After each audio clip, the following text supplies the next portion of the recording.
జిల్లా స్థాయి కమిటీ ప్రతి నెల సమావేశం జరిపి మనం ఎవరైతే ఇక్కడికి వచ్చామో వాళ్ళు ఎదుర్కొంటున్నటువంటి సమస్యల్ని ఎప్పటికప్పుడు పరిష్కారం చేయాలి. కాబట్టి వీటి మీద మనం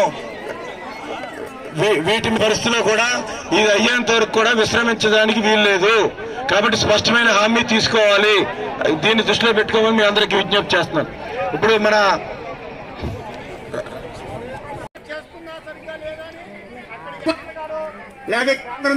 వస్తుంది ఆవిడ కోసం కలెక్టర్ గారు ఇప్పటి వరకు బయట పేటల్లో ఉన్నారంటే ఇది ఎంత ఈ రోజున మీ అందరినీ 10th క్లాస్ బేస్ మీదనా అంటే మనం అంటే ఈ రోజున బీటెక్ చేసిన పరిష్కరించే వరకు ఈ రాష్ట్రంలో ఈ 4 సంఘాలు ఈ ముఖ్యమంత్రి గారికి తెలుసు.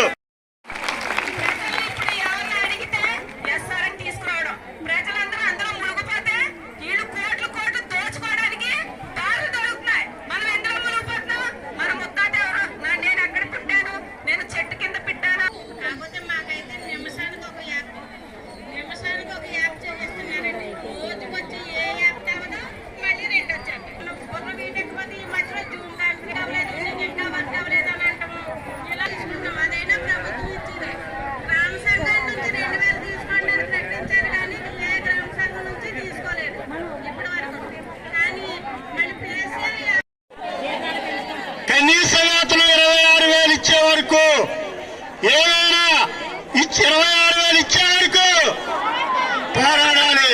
ఈ రోజున మనం ఏమి అడగట్లా, మనం ఆశగా అడగట్లేదు. ఈ రోజున పక్క రాష్ట్రంలో తెలంగాణలో పెంచారు, ఈ రోజు పక్క రాష్ట్రమైన కర్ణాటకలో పెంచారు. ఈ రోజున 26,000 వేతనాన్ని ఇచ్చే వరకు ఈ ఆందోళన ఆగదని చెప్పి ఈ ప్రభుత్వాన్ని హెచ్చరిస్తున్నాం.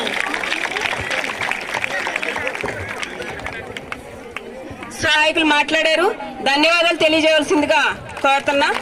అలాగే మనకు వెన్నుగా మన జిల్లా మొత్తం నాయకులందరూ ఇక్కడే ఉన్నారు.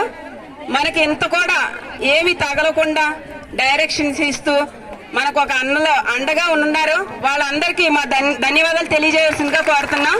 ఇక్కడున్న జిల్లా నాయకులందరూ మనల్ని ఉద్దేశించి మాట్లాడతారు.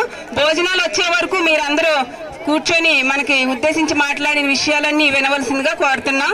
ఇప్పుడు మన జిల్లా నాయకులు ప్రతాప్ గారు కూడా మనల్ని ఉద్దేశించి మాట్లాడతారు.